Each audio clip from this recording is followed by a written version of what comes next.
Hello everyone. I think I am live, but I'm going to check, and I'm going to wait a couple minutes here before getting going on this whole thing, because I'm going to see my URL, and I'm going to broadcast that on Twitter. And most importantly, I'm going to see it's showing me live. If you could be any root vegetable. What root vegetables are there? There's carrots. Is there an echo? Ah, super. Let me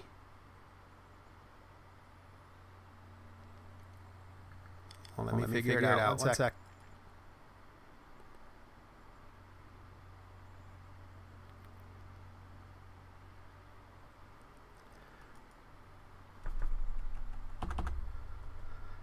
Okay, is this any better? Did this get rid of the echo?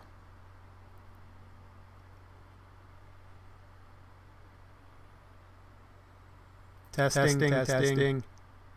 One, two. God damn it. Sorry about this. I'm sure this is sounding pretty awful. So just a minute.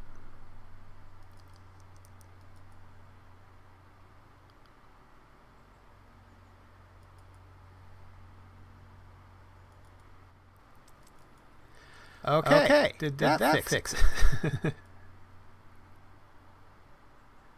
No, that's just my normal voice. Is there still an echo, guys? Is there still an echo?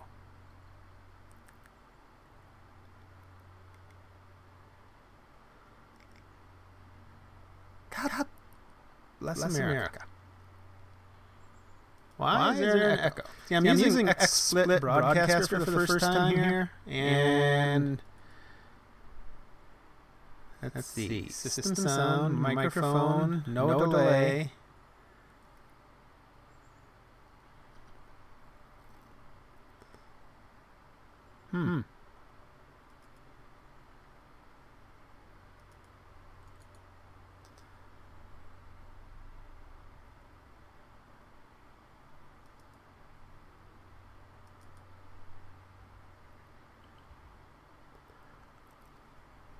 Okay, maybe it's...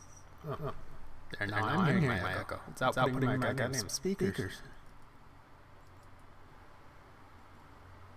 There! Now is it working? I don't need to have audio on my end. It's still echoing? God damn it.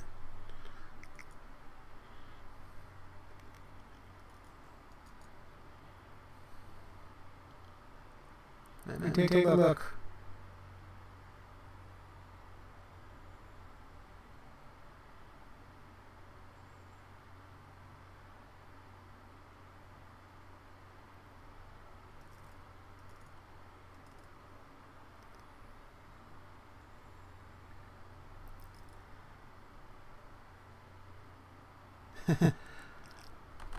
I'll try to put my headphones on. It's kind of annoying. But I'm not getting any output on my speakers, so I don't know why the hell I'm getting an echo.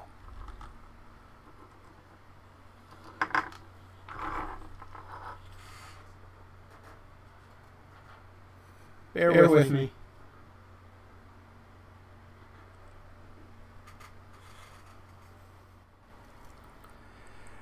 Okay. Is that doing anything? There's still an echo.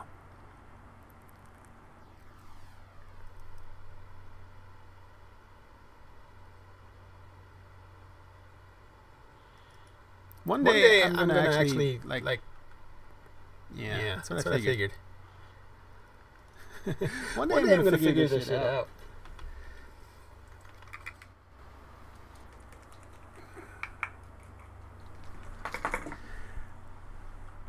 Let me Google this shit. Excuse my language.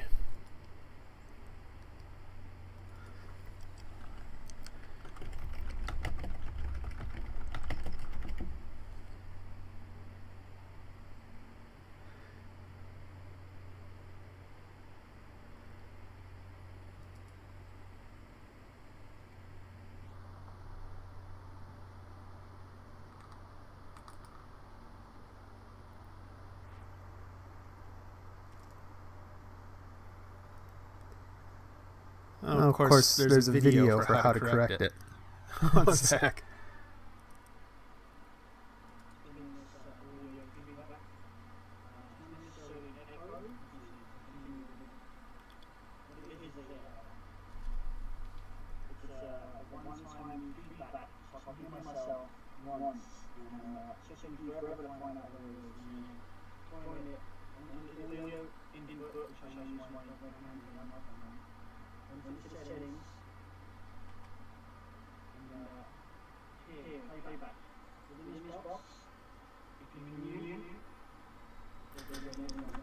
Okay, we'll try that.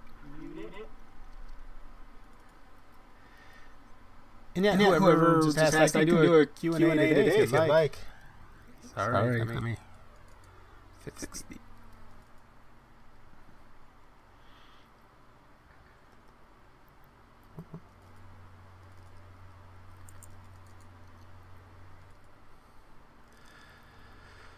Okay, let's try this again. Is there still an echo?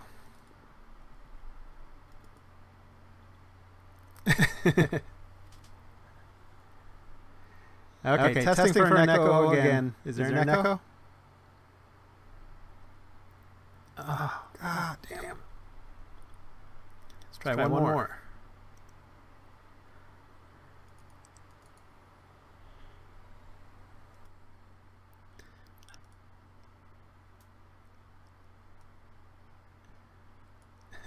I'm sorry, guys. How about now? Is there still an echo?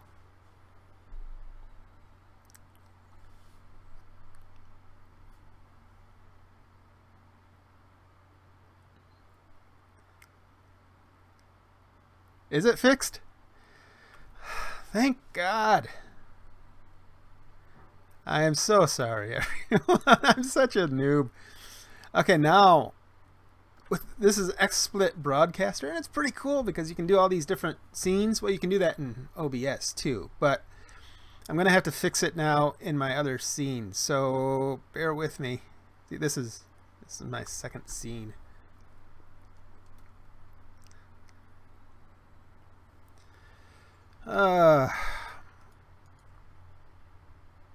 Okay, it looks like it already fixed it in the other scenes.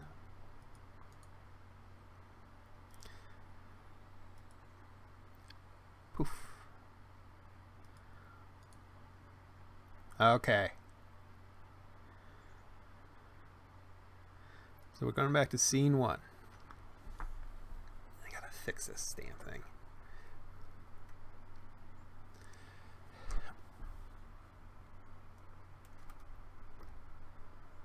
One day I will get this. So hello everyone. Welcome to the Game Objective, my channel. For those of you who are not following me on Twitter,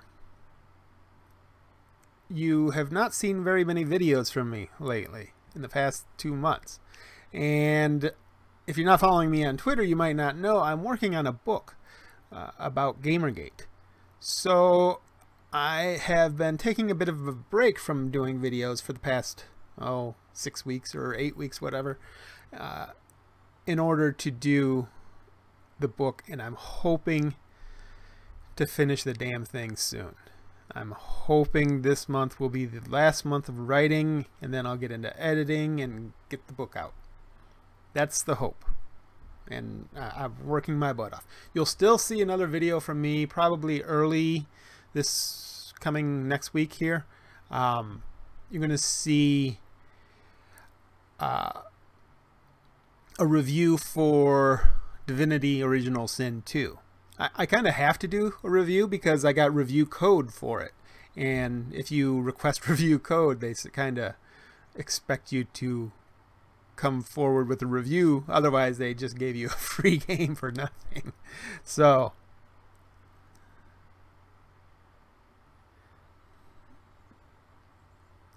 yeah, so I think I have Super Chat on. I think So, in case any of you want to donate here instead of Patreon or whatever, I hate asking people for money, but that's how I'm able to do this kind of work. So, if you feel generous, by all means.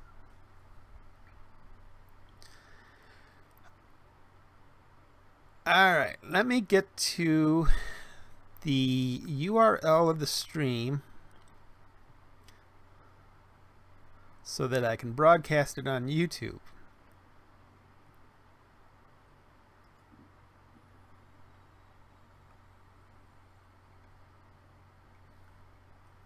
Yeah, find my channel.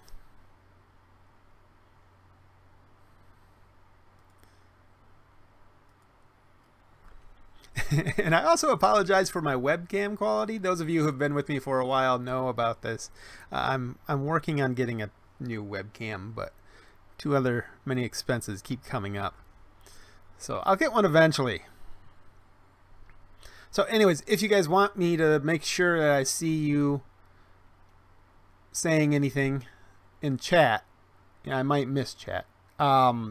Make sure it's a super chat, and I will make sure to see it. So let me tweet out my link, and then we will get going.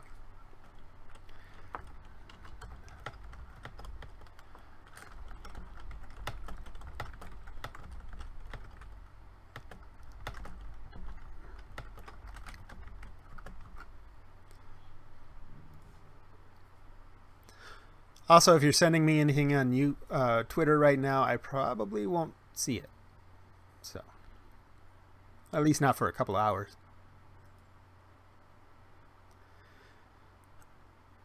Yeah, right now, I think my frames per second is like 7 or 8 on the webcam, but I'll be minimizing the cam soon, so it won't matter. And you guys aren't here for looking at me. Although, if you might be able to tell from the videos I posted a few months ago, I lost a little weight. There's a little weight down. It's getting there. It's slowly getting there. Anyway, thank you all for joining me. Let's get started. Hello, my name is Brad Glasgow, as you all know. I am the founder of Game Objective, and you should beware of me, for I listen to both sides of issues, according to a Verge writer. And for those of you who don't know or haven't read it, let's switch to the scene. Look at that. How cool is it switching to a different little scene here? This is the article from BuzzFeed. I'm on an archive version because it doesn't display correctly in XSplit when I do the normal version. This is from Joe Bernstein. And for those of you who don't know about Joe Bernstein, he has done multiple articles about Milo Yiannopoulos specifically, and he has also done multiple articles about the alt-right in general. A lot of them tied to Milo Yiannopoulos. This article, I have to say, it's quite impressive from a writer's standpoint, because it's a very long article. I think somebody said it was like 9,000 words. I haven't checked on that, but it's a long read. And this is an article that it had to have taken several dozen hours, and I'm sure multiple people working on it. This was a big project. And what happened is, Bernstein, probably because of his earlier articles talking about Milo, he received a leak of Milo's emails. And it sounds like a pretty extensive leak going back multiple years. Milo himself has acknowledged that his emails were leaked. So it appears most of these were legitimate. Now, a lot of you who have been informed of this situation for a while and who know about Milo since the beginning, this isn't going to be very surprising. It's largely what it talks about is Milo's network. And Milo has built an extensive network of people who keep him informed on many different issues, many different social justice warrior issues. Whenever they're interested in something, they email Milo. Some of those people, at least one was with Twitter itself. One was some Hollywood producer or some entertainment guy. Dan Lyons, I think his name was. Zoe Quinn has gone after him pretty well. Another was, what's his name? Is his name Matt Sunderland, or it's Sunderland? I'm bad with names. And he is, or he was, the editor of Vice's website called Broadly, which is a feminist concentrated website. So he sent Milo an email about Lindy West. Lindy West is one of these very into social justice type progressives, writer who, she's been with The Guardian. She's a fat positive writer. So she talks a lot about body issues, and so the Sunderland guy with the feminist website sent Milo an email saying, look at this article from Lindy West. You should go after this fat bitch, I think he might have said. Which is rather comical. And as expected, it cost this guy his job.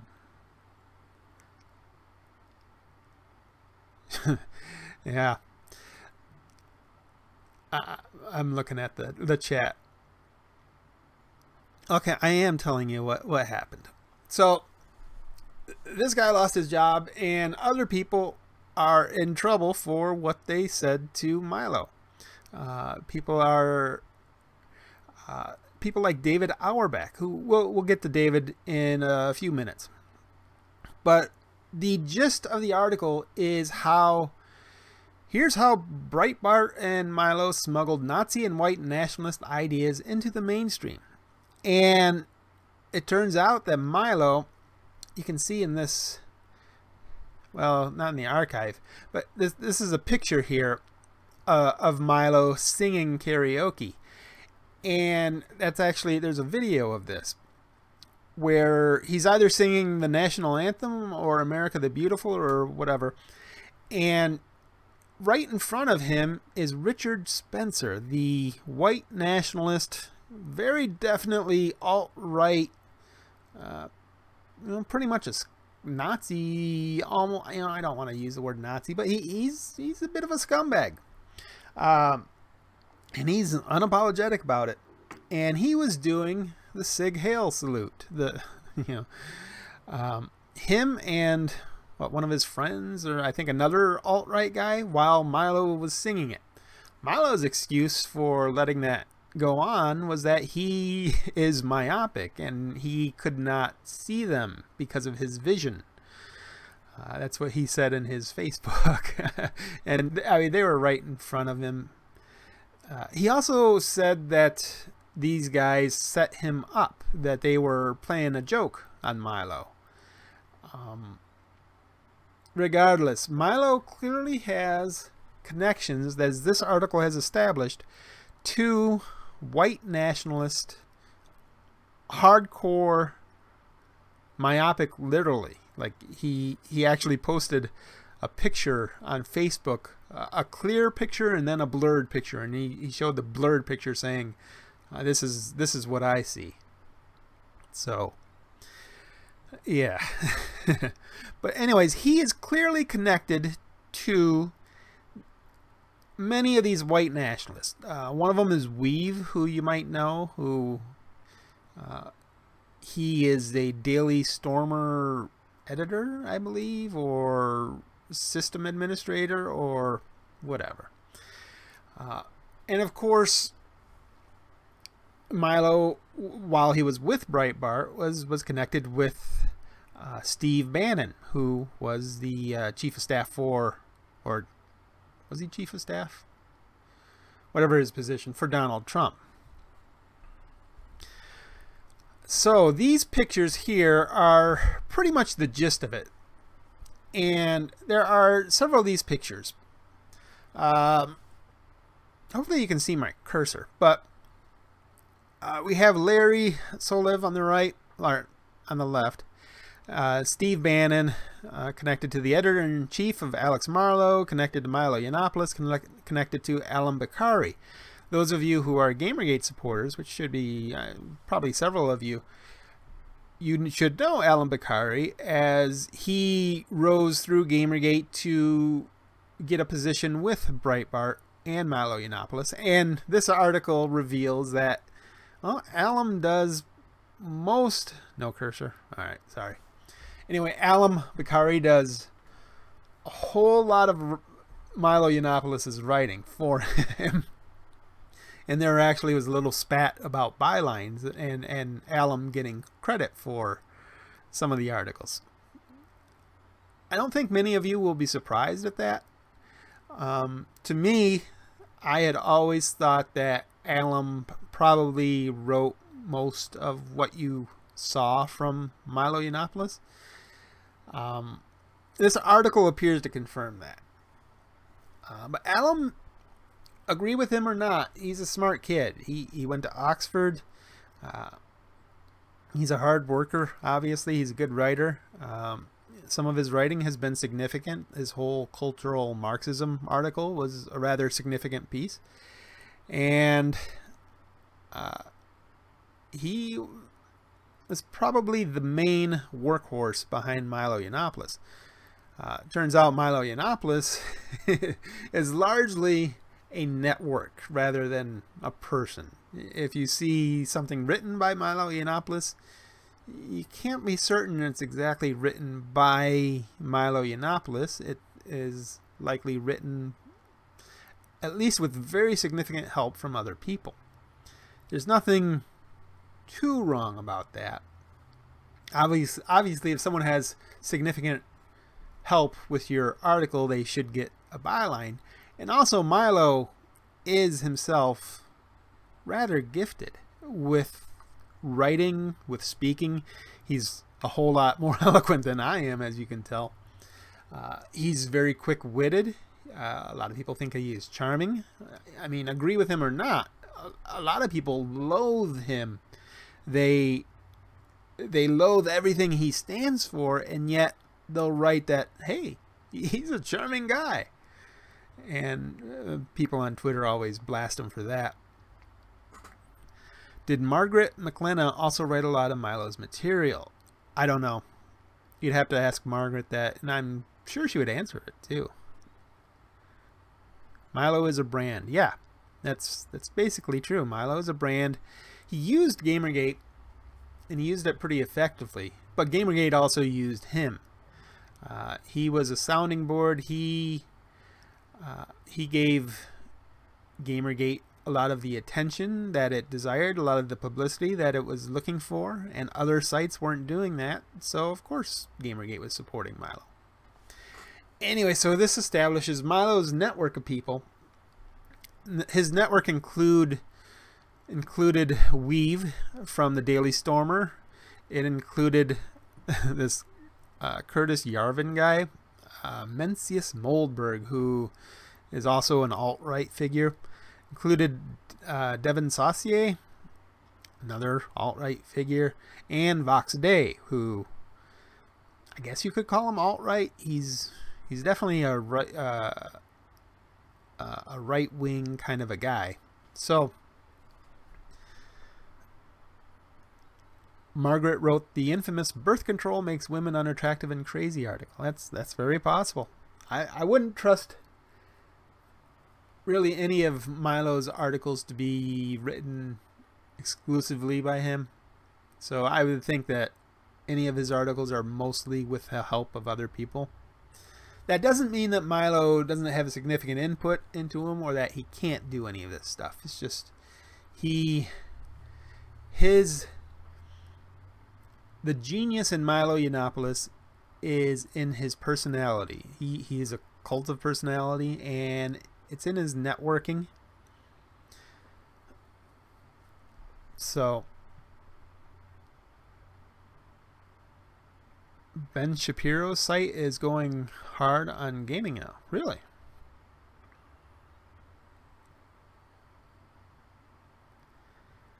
A large portion of those of us who refuse to support unethical journalists regardless were more or less drummed out at that point. Yeah. A lot of people don't recognize that for a lot of people, this article blew up on Twitter. I mean, it blew up last night. There were people angry. They thought, for a lot of people, they thought this confirmed that anyone who talked to Milo is a Gamergate supporter, and Milo is Gamergate, and Milo's connected to these alt-right people and these white nationalists. Therefore, Gamergate is alt-right, white nationalist. So it's never as simple as that. But they don't care, of course. So there is some question as to who leaked these emails, and several people are thinking that it was Alam Bakari, because this article details a little spat between Alam and Milo, and that may be the case. I don't know, but Milo posted a, well, let me go over to this scene here. Milo posted a thing on Facebook about Alam supporting him. So let me show that to you guys here. I think I can do that, rather. Here we go. Oh wait, let me add my background, which I forgot to do on this scene here. There it is. Zoop. I'm liking XSplit. It's pretty nice. Let's see, I can just take this image file of Alam and drag it right over here. Let's make it nice and big so you guys can read it.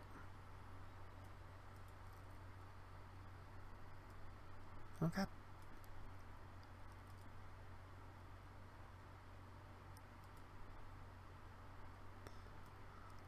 There we go. About my colleague, Alam Bakari. Alam has been a trusted friend and colleague of mine for many years. We have done tremendous work together. He has always been a voice of reason, urging caution and balance when we cover sensitive topics, as we have done on many occasions. That is a very important sentence right there. Obviously, Alam, I think, was largely the conscience of Milo Yiannopoulos. I think Milo kind of tends to get caught up in, well, I think he got caught up into 4chan, 8chan, and all that stuff. As you would expect, the vultures at BuzzFeed News have grossly misrepresented our relationship. He has not on any occasion spied on me, nor I on him. BuzzFeed alleged that Alam Bakari had access to Milo Yiannopoulos' emails and looked through them. We don't know if that's true or not. We had a brief falling out over the use of a password and credit card information, which I myself provided to him. In the article, it talked about Milo using passwords which were all related to Nazi history. The article itself makes it a little difficult to defend Milo. He clearly has... I'm uncomfortable saying that anyone really is a Nazi these days. I mean, who wants to gas Jews? Does he want to protect Western civilization? I mean, perhaps.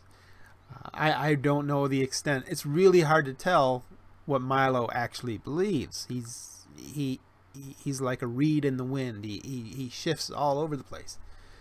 So I'm not comfortable calling him a Nazi, although I can't really argue with other people who say, well, he's a white nationalist alt-righter here, when he was clearly informed by them and he sought out these people to network with, and he took their suggestions and ran with them.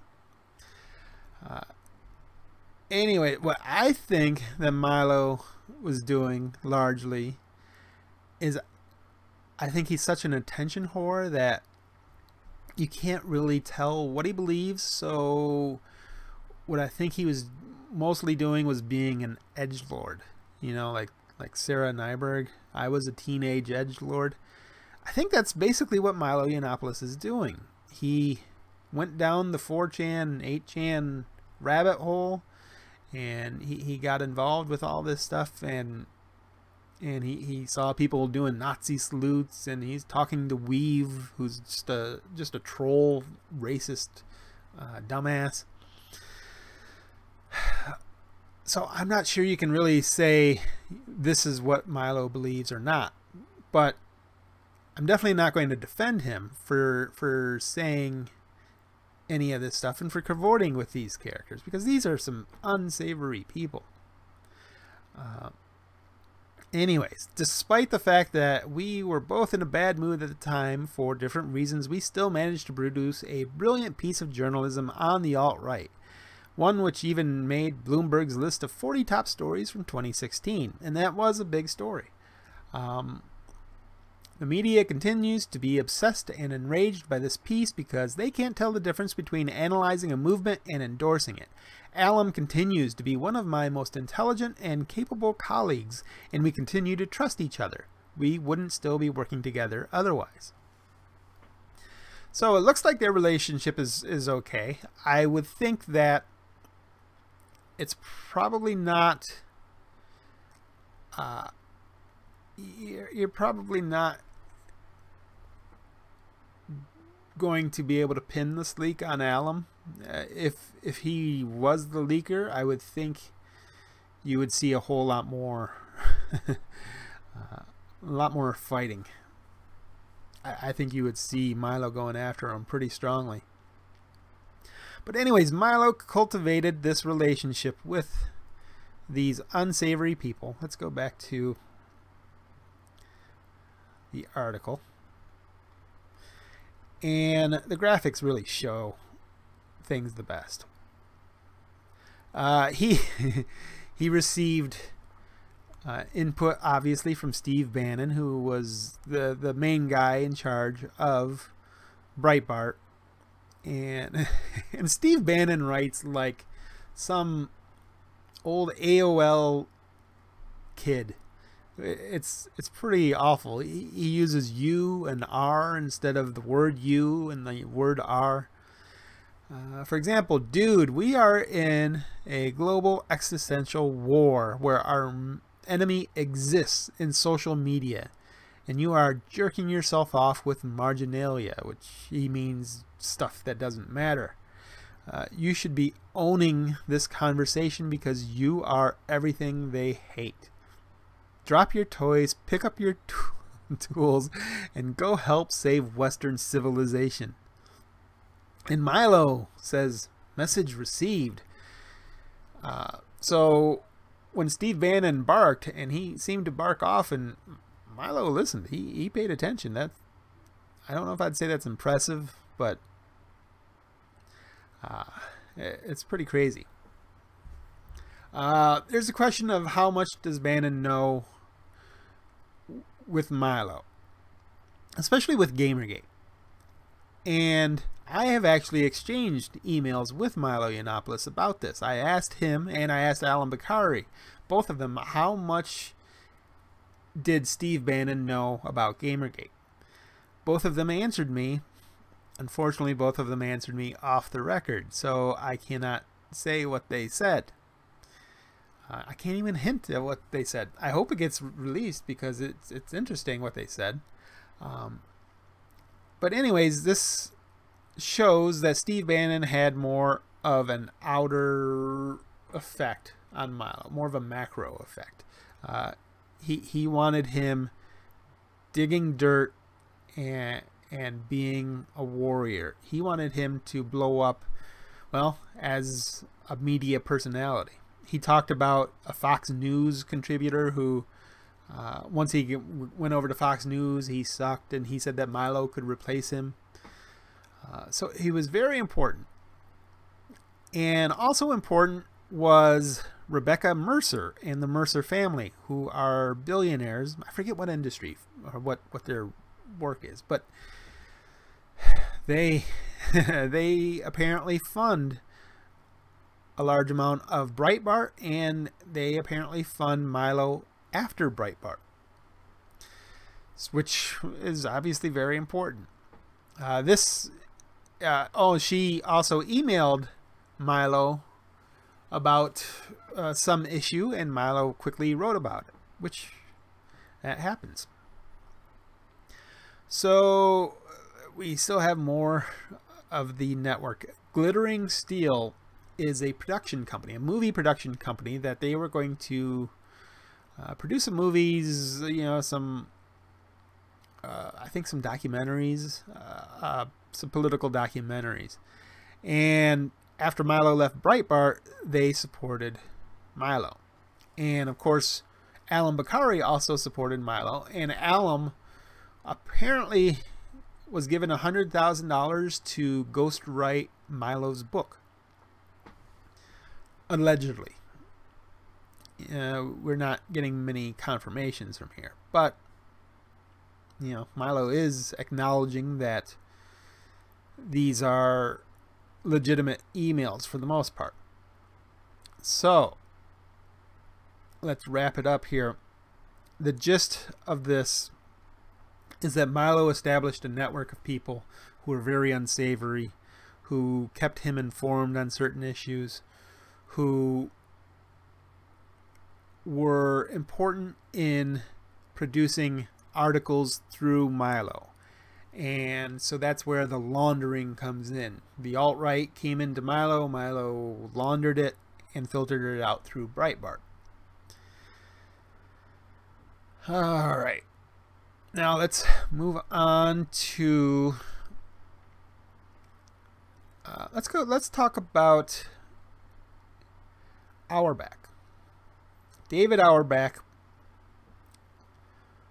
reportedly emailed Milo about Anita Sarkeesian. You can see this email at the top here. And this one is odd to me because the grammar and because it's obviously missing some. So I'm not sure what was cut out on BuzzFeed's end. But David said that Anita, and I think she's talking, well, I think it's pretty obvious that she's talking about Anita and John McIntosh, McIntosh. They were apparently a couple. And they broke up quite a while back, well over a year ago. He gave her the better production values on her old videos and probably a good deal of the research, which seems true because if you look at McIntosh's YouTube channel, it's kind of doing well. It's doing a whole lot better than Anita Sarkeesian's channel, which is interesting. Now McIntosh is reduced to being a crank on Twitter. Note that he attacked Google for hiring Moot of 4chan, but the click didn't, which is absolutely true. That happened.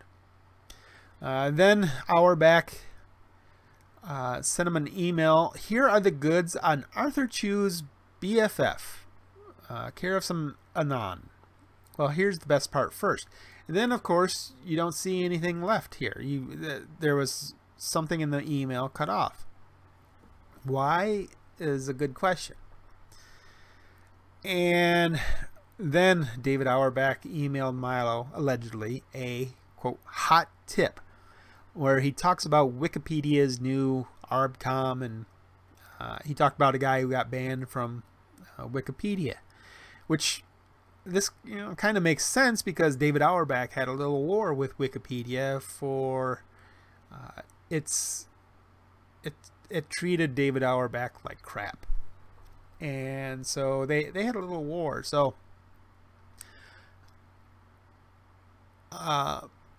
Milo received the email about Wikipedia from David Auerbach, allegedly, and sent it on to Alum and write it up immediately. And there apparently was an article about Wikipedia. which is perfectly legitimate too, because Wikipedia, as you all know, was a legitimate mess. Now, David Auerbach, let me scroll over to, let's get rid of this. David Auerbach has denied it.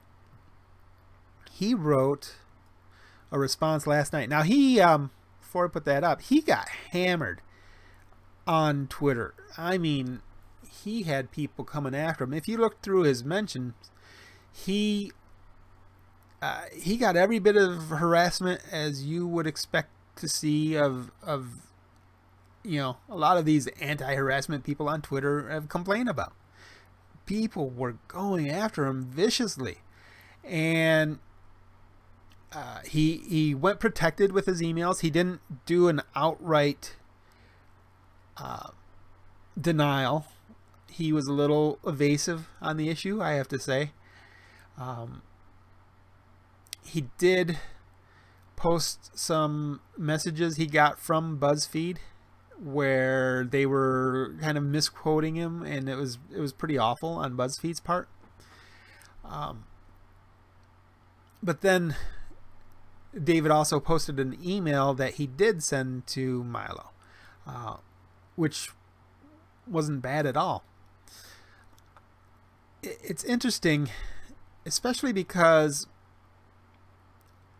a lot of the people attacking David Auerbach now consider David Auerbach a Gamergater, especially because David Auerbach has never, well, he has been pretty strongly anti-Gamergate, but they of course think this makes him a Gamergater.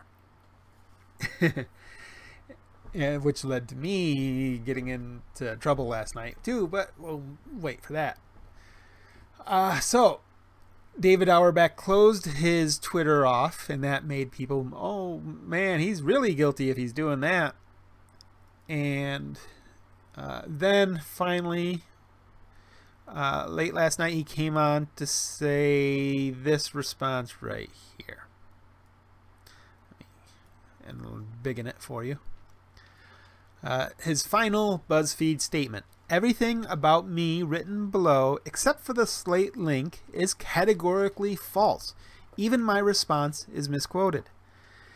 And the article talks about David Auerbach's email, who it refers to his article saying Gamergate must end as soon as possible, which I personally think that David Auerbach is one of the best writers on Gamergate ever. Perhaps the best.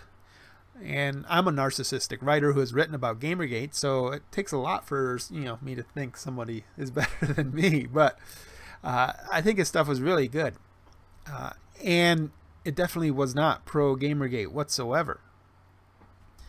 It was very reasonable, and as you all know, a lot of these social justice types aren't a big fans of reason when it comes to Gamergate. So so a lot of people were like, if you don't outright condemn Gamergate, explicitly calling it a hate movement and just saying it's awful and that's it, then you are a pro Gamergater. And that's kind of what happened with David Auerbach. And so this article confirmed what all these people thought of David Auerbach. And as I said, he got a ton of crap. And I don't think he has been on Twitter today, other than that piece. Let me check real quick.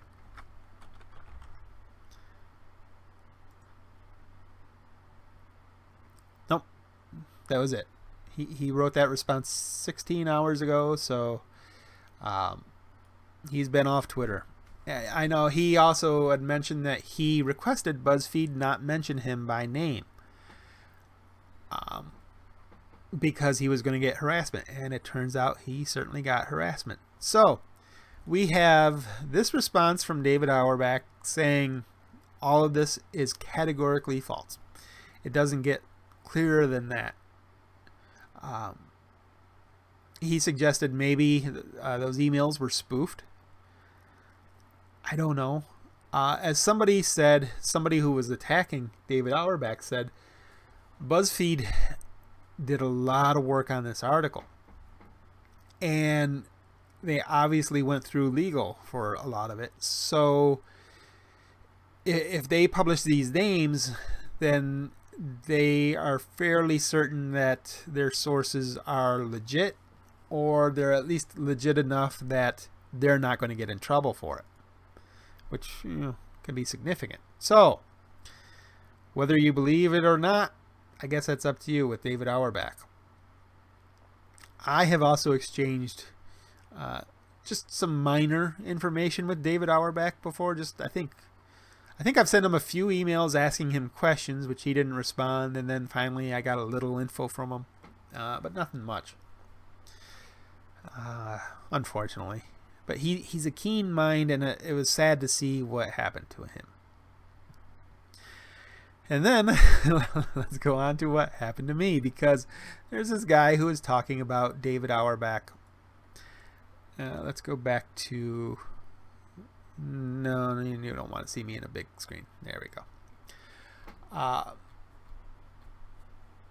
went on to Twitter to talk about this because some guy, the guy who organizes the XOXO Fest, very, very super progressive, of course, San Francisco guy, and he had apologized to David Auerbach for calling him a Gamergator, I believe, and saying that he supports Gamergate, and so he rescinded his apology because of this article. And I asked him, you know, if these articles are true, then why does that mean he supports Gamergate? If these emails are true, because to me, his emails. Let's scroll back down to them real quick. Let's imagine that his emails are true, that these were sent from David Auerbach. David Auerbach sent Milo Yiannopoulos information on Anita Sarkeesian and John McIntosh. He sent Milo information on Arthur Chu. And he sent him information on Wikipedia, which, you know, who cares about Wikipedia? You know, people are saying he sent him targeted information on people who were targeted by Gamergate. Anita Sarkeesian specifically. That to me does not make him a Gamergate supporter. I believe that David Auerbach, like a lot of people, pretty strongly disagrees with a lot of the ultra-progressive social justice intersectional feminist types like Anita Sarkeesian, Jonathan McIntosh, and Arthur Chu.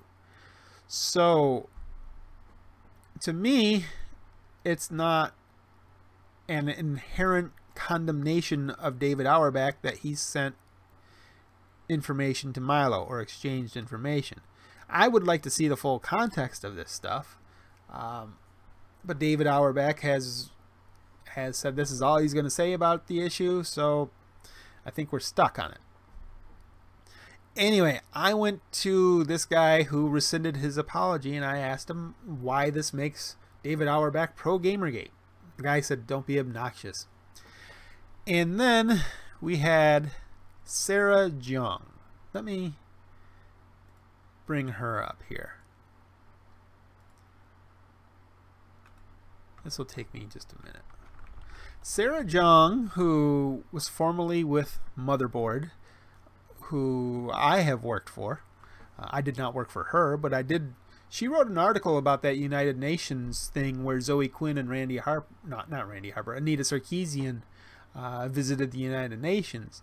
And I wrote a better article, if I must say so, where I actually interviewed the United Nations about how awful that report that they came out with was. So Sarah Jung saw my tweet to this guy, and let's bring her up here. Let's clear out, well, let's go over to this one. Let's clear out that and add Sarah Jung's info here. And there it is. Sarah Jung. She now works with The Verge as a senior reporter, I believe. She's actually a pretty sharp person. She has some sharp articles out there that are not related to Gamergate, but she has also been friends with Gamergate quote-unquote victims, alleged victims, Zoe Quinn and Randy Harper specifically. And so she is battling very hard on their behalf with this article. And this is her Twitter feed. Dan Lyons, he's the guy. So she's attacking Dan Lyons along with Zoe Quinn here. But she wrote about me. Where is it? Here's one of them. Right, here we go.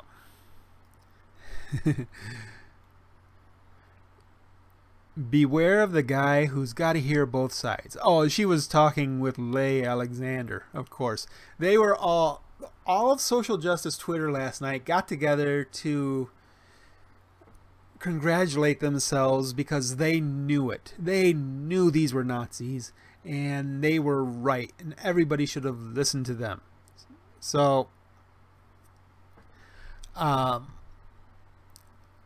they were pretty angry. They were looking for witches to burn at the stake. Anyway, so Sarah Jung saw my tweet to this guy. This is my tweet. This is Andy Bayo with the XOXO Fest. And I said, "Are you saying that this makes Auerbach pro Gamergate?" Let's see if I can. I'll go back. There we go. So she saw that tweet, said, "Oh, I'm somebody who hears both sides," and she actually researched me. I guess she found my article. No, Gamergate is not right wing, and I stand by that. This changes nothing with Gamergate. Milo being a Nazi cultivator doesn't affect Gamergate. She also looked up a Medium post I wrote quite a while ago. I forget when I wrote this. I didn't even remember this at all, but this is when I talked about Gamergate lacking empathy. And a few people were offended by that assessment. And, well, I stand by that too. So I wrote a Medium post explaining it. And I also said that I'm not denouncing Gamergate. Which I don't think it's my job as a reporter to denounce a movement. I can talk about specific things that I disagree with, of course, but my job isn't to denounce anything. It's to write about it. Let people figure things out for themselves. I also said that I'm not saying that this lack of empathy is without reason. I think the quote-unquote victims of Gamergate are not heroes, which I've said before. And then I talked some more about this. So anyway, she brought this up, and she was trying to whip up some harassment on my part. I first noticed this because I had somebody send me a tweet saying with this picture right here. Someone had copy pasted this and sent it to me with the words "you suck." So I said, "Oh, okay, I suck." I said, "Well." I responded, I might suck, but I'm still right about this, which I am. And it's also quite odd that this journalist, quote unquote, Sarah Jung, apparently does not want to hear from both sides of an issue. And with Gamergate, unfortunately, I wish there were just two sides to the issue, but there's more like 300 sides, 3,000, 3 million sides to the issue. So, but she wants you to beware of me because because there's a reason why women had such a uniform reaction to the Damore memo, which assumes a faux neutrality. We all know it's not neutral. All women, apparently. She's speaking for all women here. I saw several women, including Kathy Young, disagree with her on this issue. So, But isn't this weird that a journalist, why? I've heard this a lot before. They are campaigning against what they consider both sidism, where they don't want you listening to Gamergate. They don't want you listening to people and reporting on what they say, even though what they say is absolutely relevant to the story. So then somebody else did some more research on me and said, this guy has like really, really got to hear both sides. And so he brings up some of my stuff from, I think it's from Kotaku in Action. Which is kind of funny. Again, I stand by all this stuff as well. There's one thing where I said to Gamergazi that feminist frequency was always awful. You just defended her because she's part of your tribe. Yeah. And Mark Bernstein of Wikipedia, I called him out for being a douche, and he was certainly a douche.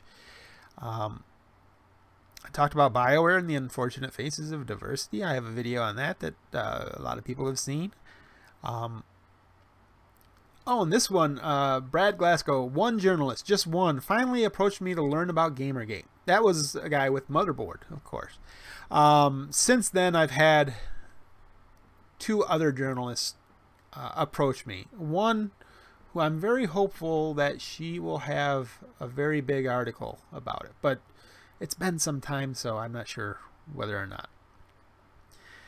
Anyway, so I got some crap from Sarah Jiang, and of course this can actually Sarah Jiang is a little bit of a big deal in the progressive writers, and pretty much all these websites are progressive writers. So, but I knew that going into this, that I'm not exactly doing myself any favors here. So, all right, let me look at chat and make sure I can catch up if anyone has written anything interesting. Have any of you written anything interesting yet? You're totally scary, Brad. I know. I agree. Old white male. Wait, what do you mean old? All right. I guess I kind of am old.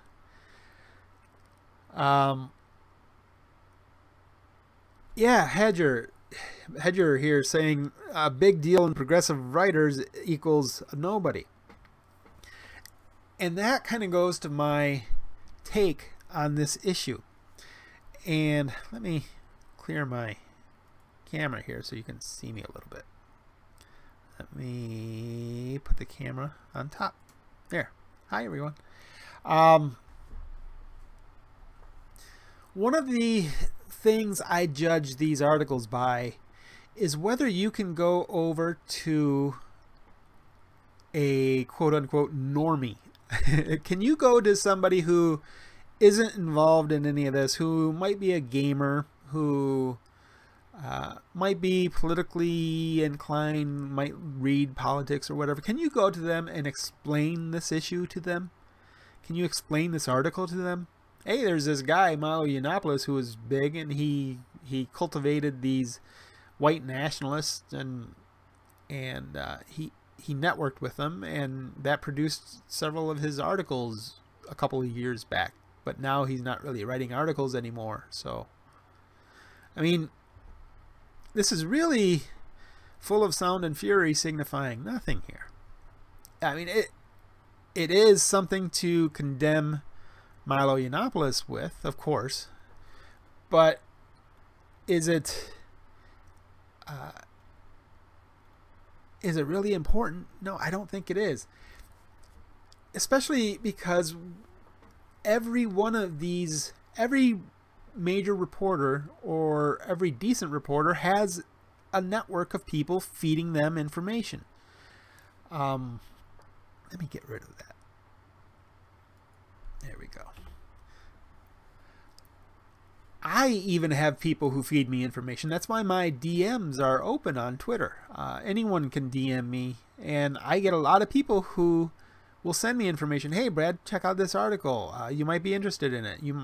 Hey, Brad, do you want to report on this issue? Sometimes I actually do a little bit. I'll look into it and then report on it. Other times, I wish I had the time to look into all of it, but unfortunately, I don't. But yeah, I have several people. Some of them are Gamergate supporters, and I have some people who are neutral. I don't really have any strongly anti-Gamergate people, unfortunately, because they don't like me. I wish I did. Well, I do have a couple that will talk to me from time to time. But yeah, I have my own little network of people feeding me info. Some of these people are probably not the best people in the world either. I don't know. I haven't really researched them that much. I research the information that they give me. And that's really what matters. I mean, it does matter who the information comes from, obviously. But none of the people I've used information from have seemed to be especially bad or anything. So another thing, you have to know that Sarah Jung herself, I guarantee you she has a network of people who have been supporting her.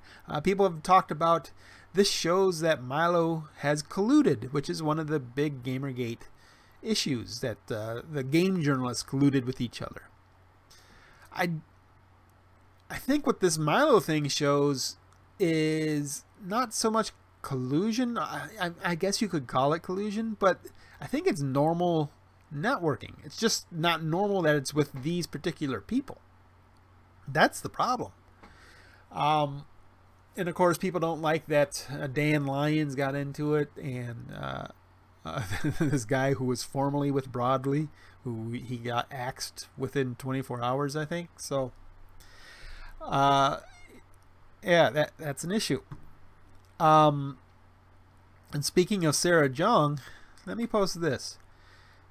She, as I said, she has been friends with Randy Harper and Zoe Quinn. She worked when they had their little, they wrote up a letter to, I think it's called, the organization is called ICANN, ICANN, where it was about websites providing WHOIS information, making that public, and they were opposing it. So she worked with them to oppose it. But check out, let me add this to the stream here. Check out Sarah Jung's email, or not emails, tweets to Randy Harper.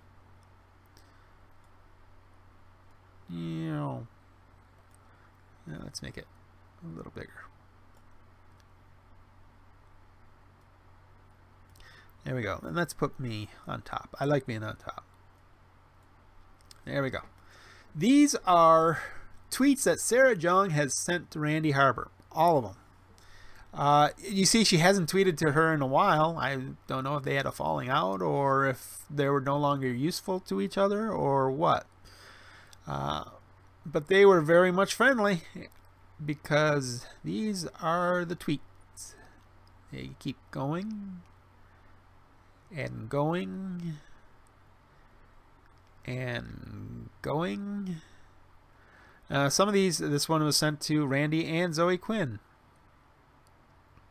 She says, I actually have awful hand-eye coordination and reflexes. That's why I'm shit at PvP. So they're talking about, I think they were talking about World of Warcraft in this particular instance.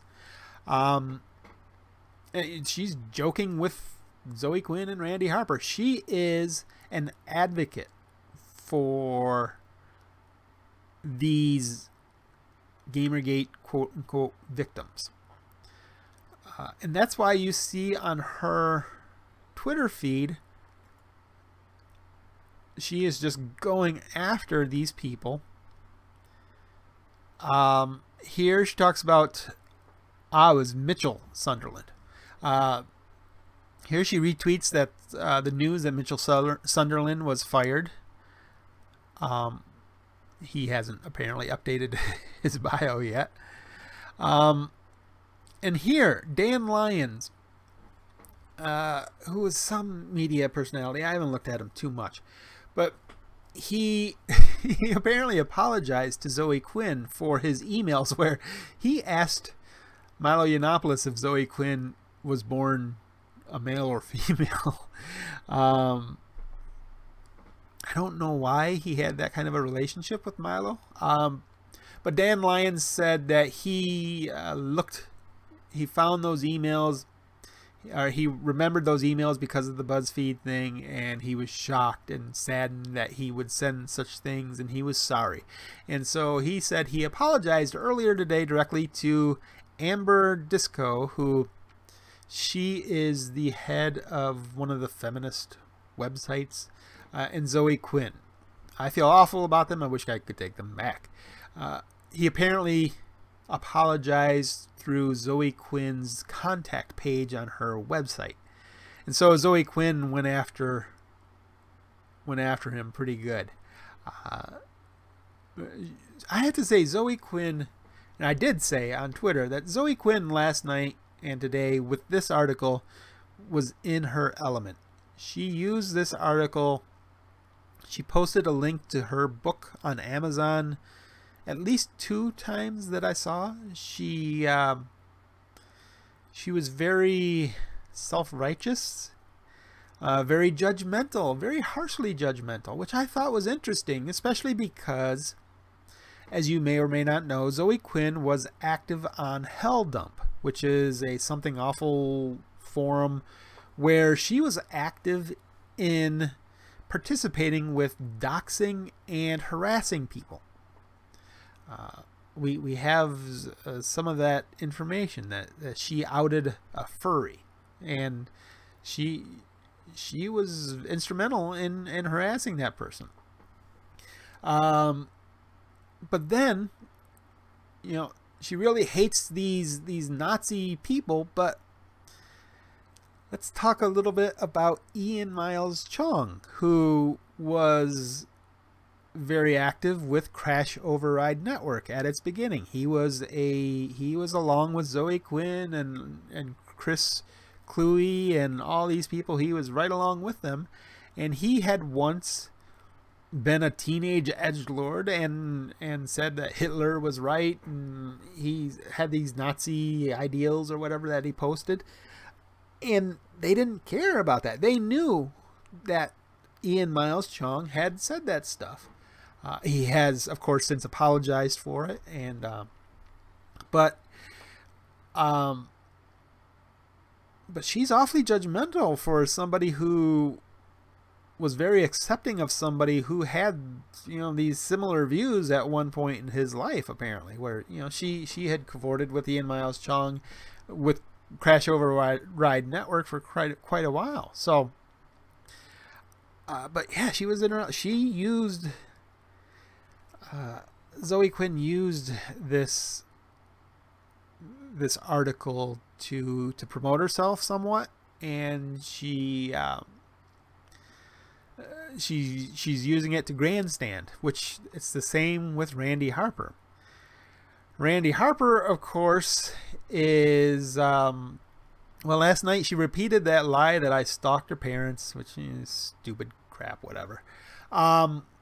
She did the same thing. She talked about how she was right, and she's been doing this work, which there's no evidence that she's done any work on anything, by the way. But she's actually had Jack from Twitter listening to her about this stuff, which is just crazy. So, I'm not saying they're entirely disingenuous. I'm not saying they don't have legitimate issues at some point. In some cases, I'm not saying they haven't experienced harassment or any of that stuff. I am saying that they know what they're doing. They both, Randy Harper and Zoe Quinn, know what they're doing. That they are savvy with this stuff, and that they are probably using it somewhat to their advantage.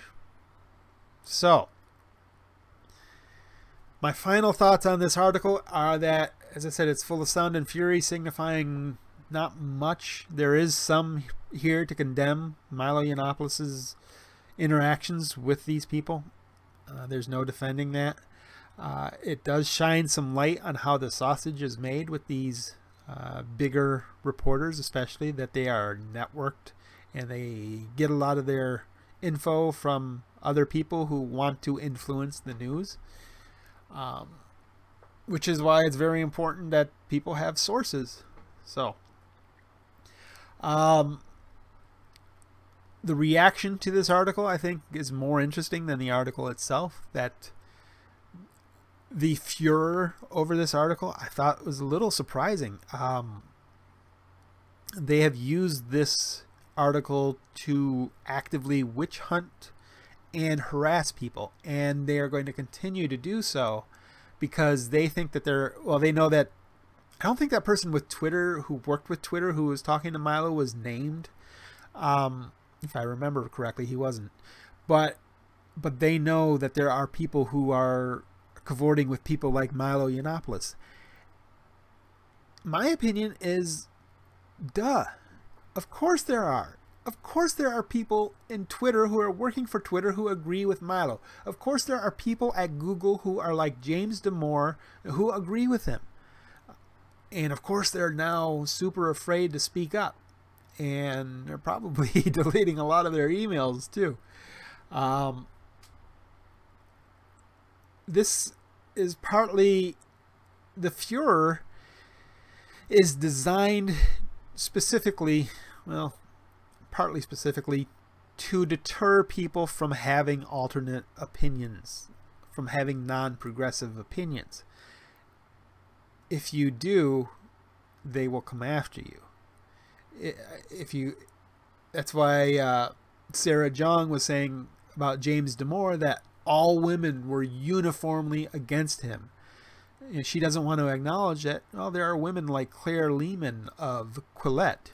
Am I pronouncing that right? Quillette or Quillette, who has wrote articles or has published articles supporting James Damore's views. So the furor over this article is, I think, largely designed to quash anyone who would not agree with their progressive values. Their ultra-progressive values, I should say. There are a lot of progressives who disagree with these people. So those are my thoughts. Let's go to the chat and see what your guys' thoughts are. So, if you have some new thoughts, I'm not going to go scroll up through all these. Brad, that's purging heretics. Yeah, They want people at Twitter who work with Twitter. If you worked with Twitter and you exchanged emails with Milo Yiannopoulos saying, yeah, you got banned for political reasons, you're going to get fired. Boom. I have no question about that. You're going to get your ass fired. So they don't want anyone with Twitter to do that.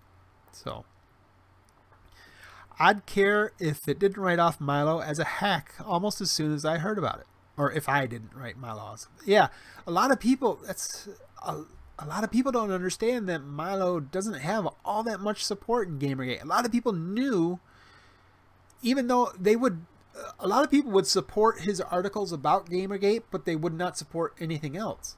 So, and Milo was very open about, he wanted to use Gamergate. He wanted to recruit people to the right wing. And he was probably somewhat successful in doing that a little bit. He at least recruited or got to know Alan Bakari through Gamergate. That was Gamergate, and that was hugely beneficial for both of their careers. So there was some of that, but there are, according to that study, as you people who follow me on Twitter know, there were at least 340,000 Gamergaters on Twitter. So you have to figure there are a bunch more on Reddit, possibly 400,000 that we know of that support Gamergate. Not all of them are supporting Milo. I mean, are the majority? You can't really say. I know I have, in my study, I have, in my survey that I did, it asked how favorable do you view Milo and other people, and I think Milo got like a 7 out of 10 or 7 point something out of 10. So it is favorable, but there are a lot of people calling there are a lot of people within Gamergate calling Milo on his crap. So, all right, what else you guys got? Auerbach had it coming. He was overdue to be cannibalized. Yeah, it kind of surprised me, the furor that he received and the harassment that he received, of course, from people who are very much against the harassment that Milo Yiannopoulos engendered. So,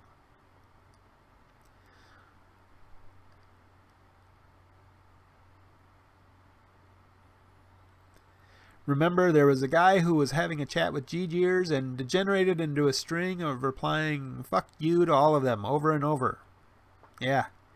There are so few people who have actually had a conversation. One of my very common questions to people who have written about Gamergate is, I ask them, have you ever had a conversation with a Gamergater? Very, very few have answered in the positive. I only think 1 or 2 people have said yes. So, Kotaku in Action alone is closing in on 86,000. Yeah, Kotaku in Action, I think last time I looked, which was probably a couple months ago, they were increasing in subscribers to about 100 per day. And don't doubt that a lot of people read Kotaku in Action, including a lot of people who hate Kotaku in Action. I know that Brianna Wu has been reading it. Of course, you know Randy Harper. A lot of people have been reading it. How was Divinity Sin? Divinity Original Sin 2 was a very good game. Very solid game. I'm going to be giving it a very good review. You'll probably see that Tuesday or Wednesday next week. It took me a good 90 hours. And the dog. You mean my dog? That's because the regressive left is nothing about hypocrisy. Yeah, there's a lot of hypocrisy in social justice Twitter. I could bring my dog over. I might hurt your ears here. You'll hear her nails clicking on the floor.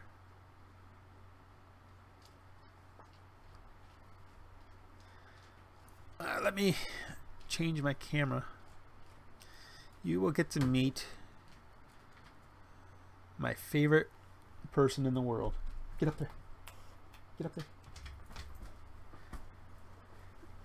Let me change my camera. This is my bed here. And that behind me, obviously my camera is awful. I apologize for that. That behind me is Shadow. Hi, Shadow. Speak. Speak. Speak. She usually gets a treat. Speak.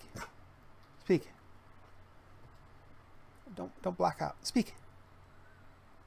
Hey. Yeah. Shadow is a 10-year-old black lab mix. I think she has a little pit bull in her. So she's getting up there in age, but she still acts like a puppy from time to time. So she is the smartest dog I have ever known. She knows something like 93 words, unique words and commands. So no, it's not a pug. Sorry. I do like pugs though. I've always wanted a pug puppy.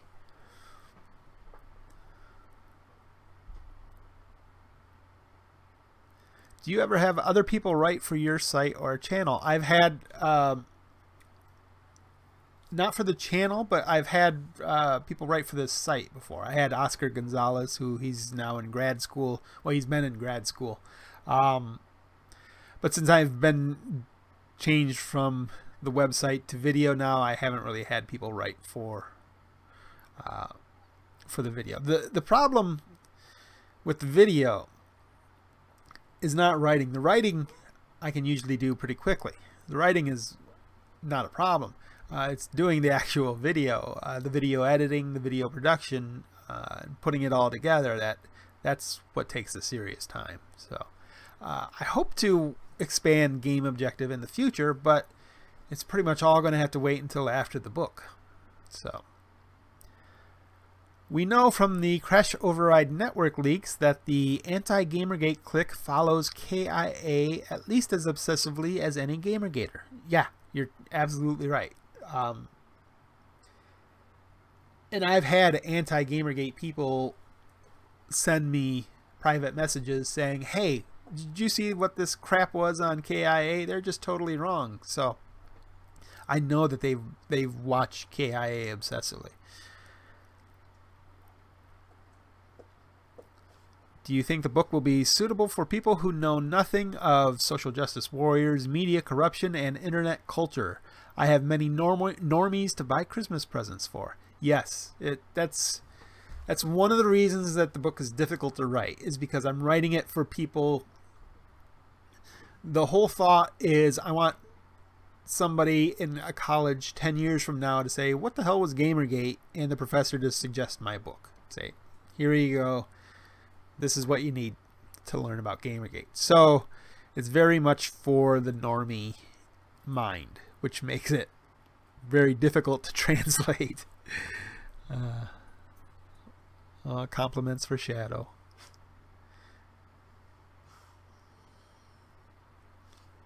If I'm looking for people. Okay, Puddles, I'll keep that in mind. I will post. Make sure to follow me on Twitter. I will post if I need other people. So okay, anyone else? Anyone else have anything? Any questions? It doesn't have to be about this whole Milo thing. It can be about whatever. We'll give you guys another few minutes here. Look at us networking like Milo. Yeah. Yeah, some people would freak if they saw my DMs. I get quite an array of different information. Some of it crazy, some of it from some crazy people, others not so much. It's good. It's always good to get info from people. I always appreciate people sending me along info. So does this article add anything to the overall discussion happening about how people converse on the internet? No. It degrades it. It degrades any kind of discussion like that, because people don't understand. It doesn't put this into context. It doesn't understand. It doesn't tell you that Joseph Bernstein, obviously he has a big network of people feeding him information. It doesn't tell you that this is a normal kind of thing, that the only difference here is that the people who Milo has in his circle were some really unsavory dudes. How much is the book going to be, you think? I don't know. I don't know at all. That's all going to be up to Amazon, because it's going to be self-published. So I'm literally just going to, once I finish the book, I'm going to put it on Amazon, and I think they have a formula for how to charge people for it. I don't know if it goes by page or what. I'm not really in here to make. If it's $15 or more, I would be. I might do something to make sure that it's less. If it's like $14, I'd say that's a bit high. I would want it to be less. I would want it to be $10 or under. That's my hope. But if it's up to 14, I probably wouldn't do anything. If it's 15 or more, then I probably would do whatever was necessary to get the price lower. People would freak at my browser history too. Yeah, I wanted to get I wanted to set up a joke, one of those Kurt Eichenwald jokes where he, look at tentacle porn on the internet with one of my browsers. Oh, I accidentally have tentacle porn up there. But do you like A Hat in Time? I haven't played it yet. How many pages are we looking at? We're looking at a lot of pages. I can tell you right now, I have chapters. I have a pretty big intro. And then I have a glossary where I think I've talked about that on Twitter before, where I define words like SJW and cuck. A lot of words that I'll be using throughout the book. Then I go on through my survey, and I think I have about, I'd say 24 images, up to 30 images from the survey. I know I'm going to have to cut some of them. I'm going to have to consolidate some of them as well. So most of those images are going to take a page each, and then I'm going to have to probably, take at least a half a page to explain each image.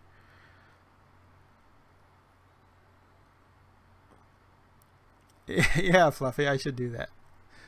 Label a 500 terabytes of midget porn. Yeah.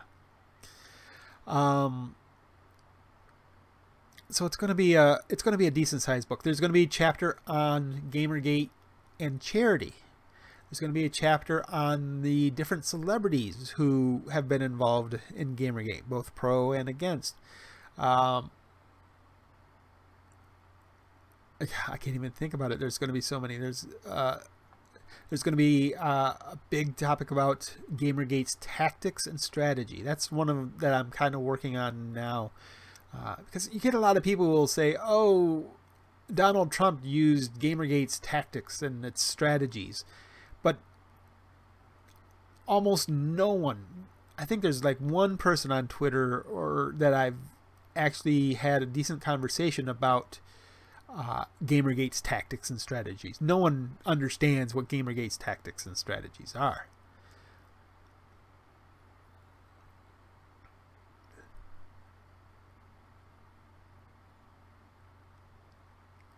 $500 terabyte hard. I used to have a 500 terabyte hard, or no, not 500 terabyte. What am I thinking? 500 gig. Have you read Kathy's article about it? No, I haven't. Wait, Kathy's article about what, the Milo thing? Let me look. Kathy is so reasonable. I love her. But if I'm going to look through her Twitter feed, I'm just going to see a whole bunch of otter pictures, so I'm not going to see much. I don't see anything from her about the Milo situation. She did talk about that. She has... Oh, here it is. New from me at JD Forward.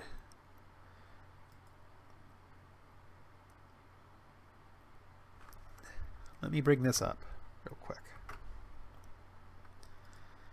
Are you guys liking XSplit? Oh, let's go to the other scene. It seems pretty cool. If I get the hang of it, where obviously I'll fix the echo thing. But it seems pretty cool. I got a year free of XSplit. It's a paid service. I got a year free with my video card. So, webpage. Here we go.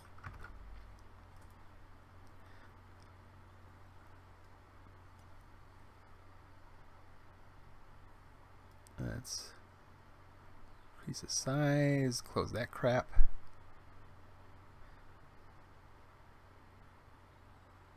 Is it? Okay.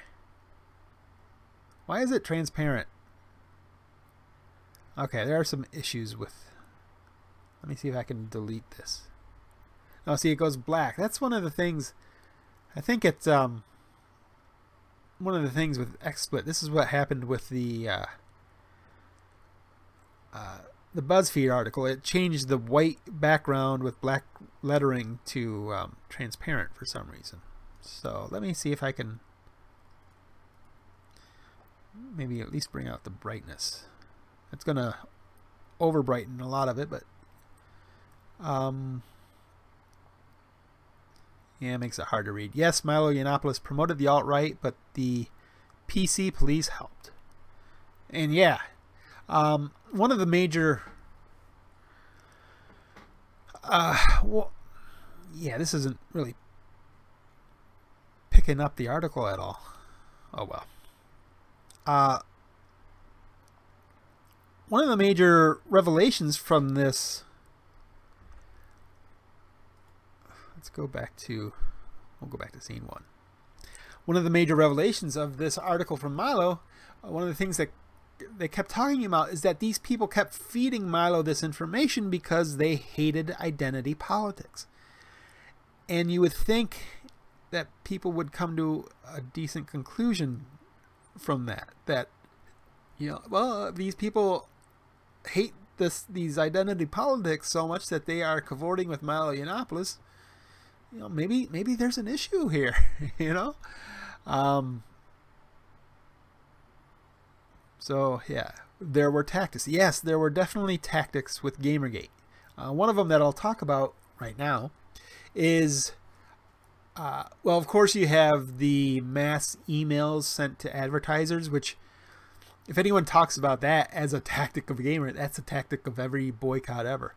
But Gamergate also took over hashtags, and they were very effective at taking over hashtags. That's one of the things, that's one of the ways they got the attention of the Society of Professional Journalists. But Gamergate was very successful in its ability to destroy any hashtag that it wanted, which was kind of important. If somebody wanted to make a social justice hashtag, they had to be aware of that. They probably weren't going to be able to. So that's, you could consider that one of the Gamergate tactics.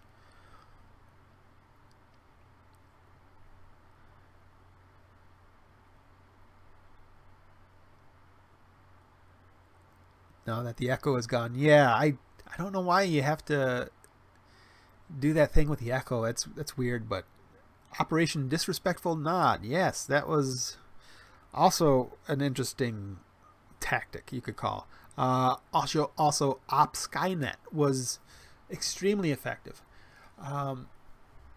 Here I am giving you too much information on my book, but one of my biggest conclusions is that Gamergate, to think about Gamergate right now, you should think about it as a network, not really as the people in it, because it's a really effective network. Gamergate was able to pass information, good or bad, very quickly to each other. They were able to, every day, they could pass along information very quickly. Very social media savvy, yes.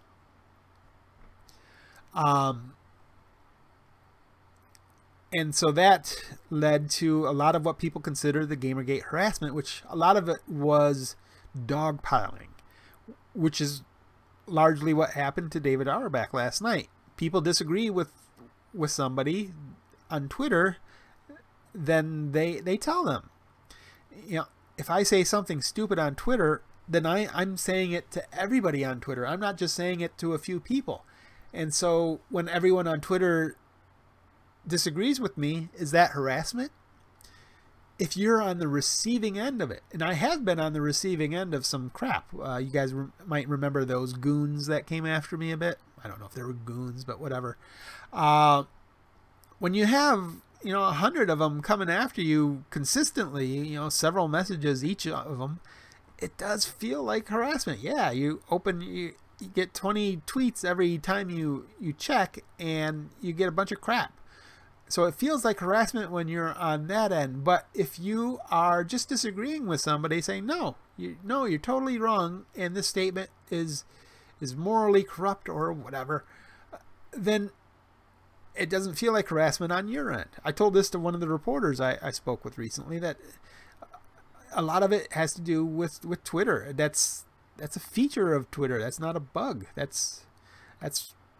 And one of the things that the social justice people have been doing are trying to turn this into harassment. And this harassment that Twitter is famous for is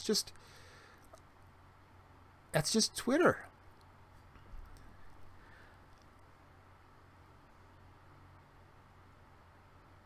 The point was to circumvent the established networking systems. Yeah. Some could say that Gamergate kind of broke Twitter. I would say that Gamergate utilized Twitter very adeptly, and they were able to effectively use it because no one was listening to Gamergate, of course. So Gamergate people acted out, and they wanted to get people to listen to them. So they took over Twitter. In the beginning, the Gamergate hashtag was trending for what, like 2 weeks solid or something, until Twitter finally, of course, they did something to the hashtag so that it wouldn't appear. But yeah, Gamergate was very effective at Twitter. The problem is mainly a lot of people don't realize other people are basically saying the same thing as they post stuff online. Yeah, absolutely. The problem with Twitter is that many people reaching the same conclusion independently looks exactly the same as an organized campaign. Yes. Yep. Yeah, I wrote a thing quite a while ago, not a lot of people read it, where I defined Twitter harassment, and it was a very narrow definition because you can't really say things like dogpiling are harassment, in my view. Dogpiling, you can say organized dogpiling, but it's very rarely, hey, everybody, let's all send tweets to this person. That's very rare. Usually it's just a bunch of people saying, hey, you're an idiot, because they saw their tweet and they said, oh, no, that's wrong, you're an idiot. So,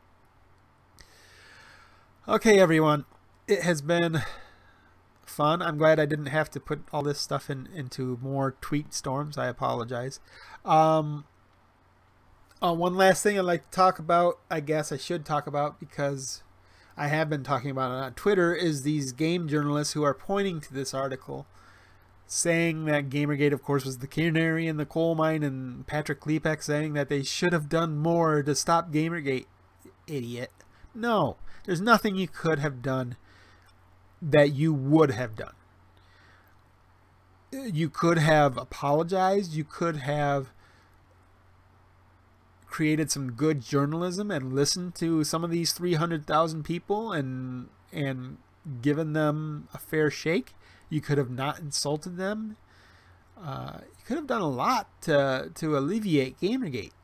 But here we are more than 3 years later, and your reaction now is that you should have spoken out against it even more. You idiot. That's what created Gamergate. That is the gamers are over articles. Gamergate was a nice simmering, it was a nice campfire, maybe even a bonfire. It was a decent fire. The gamers are over articles were 10 tankers full of gas trucks dumping all their gas on that fire. So, yeah. That pissed me off. Boss skip button. That's obviously the stupidest thing I've ever heard. If you need to skip a boss, then, well, your boss isn't well designed if you have to do it. I know a lot of people are saying accessibility. You should be able to experience the game without having to deal with it. A lot of people just don't even like boss fights because, they're a different kind of a challenge. But no, I love boss fights. Give me different fights. I just, as I talked about with Divinity Original Sin 2, I love a lot of the boss fights, but some of them, like especially the last one, are a bit cheesy and they rely on RNG too much. I don't like RNG so much, but yeah, beating the game is experiencing it. Yep, some people want to skip parts of the game to experience the game, which is weird. There's all these demands from these people on game developers. They want them to have diverse characters. They want to tell these complex, diverse stories, of course. They want them to represent the marginalized people. And they want them to make sure their difficulty is such that even these people can do it. So it kind of goes into the whole theory that these people aren't exactly professional gamers, doesn't it? Where when they're campaigning so hard for lower difficulty levels.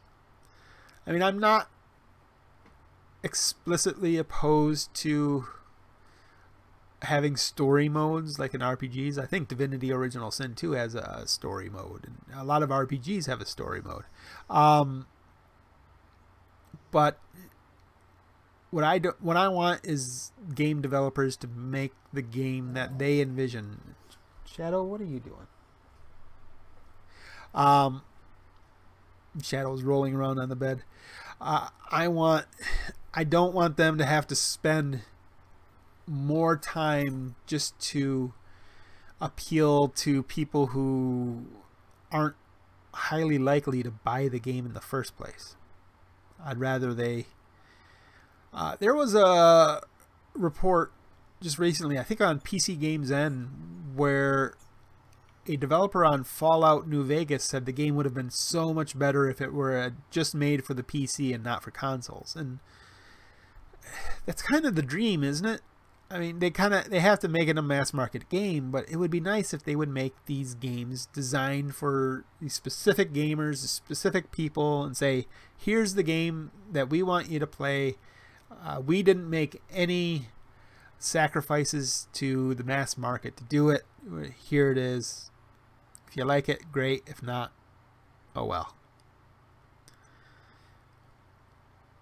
Exploration mode is still actually okay though, but way too easy even if you have an idea of what's happening. Yeah.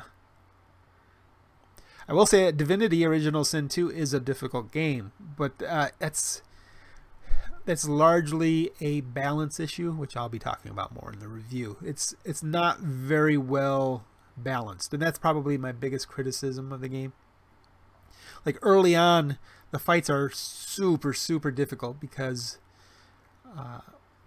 you don't get much equipment. You hardly have any armor. I mean, it takes you several hours and hours into the game before you have your squad of 4 people fully geared out. And you're fighting people who are fully geared out, so it makes things difficult.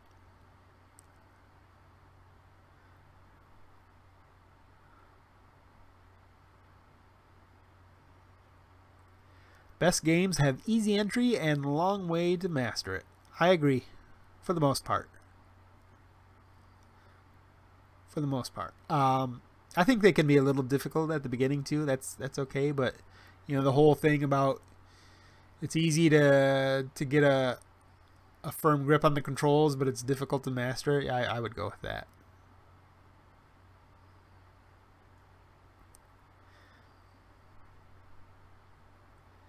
Well, you don't like stacking massive amounts of physical damage on one character. Yeah, with Divinity, I went the whole classic route of a warrior tank type of a character and a rogue. My main character was a rogue. I usually play rogues in RPGs.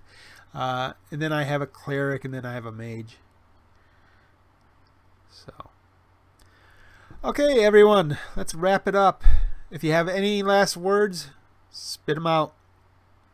Do a Cuphead Let's Play. I haven't gotten Cuphead yet. I'm probably going to skip Cuphead to work on the book, which I don't like, but you know, I want to get this damn book done. The book is the Dark Souls of books. But thank you all for joining me. I appreciate it. I hope you all have a wonderful Friday. I hope you all have a better understanding of that article and why people are so pissed off. Brad sounds a lot like Dave Rubin. I don't know. I've been told I have a young voice. You know, I'm an old guy. And I don't know if you can tell, my hair is gray. I'm in my early 40s, but my hair used to be jet frickin' black, and I think it's like in college it was starting to turn gray. There were gray hairs here and there, so it turned gray too quick. I ran out of ink too quick. It's not like you can do worse than Polygon. Yeah, poor Polygon. We're now in a time where game journalists are getting beaten down pretty hard with how badly they're doing, and they just keep doing it, so it's kind of funny. Yes, thank you. I appreciate the support. I will be working on the book, and when I get close to finishing the book, I will be talking like mad about it. You will hear me, because I guarantee you the media is not going to give one crap about my book. So I will be publicizing it myself, I'm sure. So, okay, everyone, thank you again for joining me. As always, you can reach me on Twitter at the little name below there on the bottom right, at Brad_Glasgow. That's the best place to follow me. I just hit 3,600 followers or subscribers on YouTube. I'm very happy about that. Thank you all for hitting that subscribe button. I really appreciate it. It's now almost as many YouTube subscribers as Twitter followers. So pretty soon my Twitter followers will be over. They don't have to be my audience anymore. So, okay, everyone. Thanks again for joining me. I apologize for my problems earlier in the stream. I hope to do this more often and talk to you more often. I hope to get a better webcam soon too. And if you have any suggestions or any comments or anything, leave them in the comments below, or let me know on Twitter. On Twitter you can find my email address as well. Thank you for your time. Have a wonderful Friday. Have a wonderful weekend. Go Blue. Michigan is playing Michigan State in sports ball, and let's hope that Michigan will win. If they don't, I'll have to warn you, tomorrow I will be grumpy. Or it's a night game, so you might not see me be grumpy. So, okay, everyone, thanks again for watching. Let me make sure I know how to turn this off. I do. Take care. Have a good night.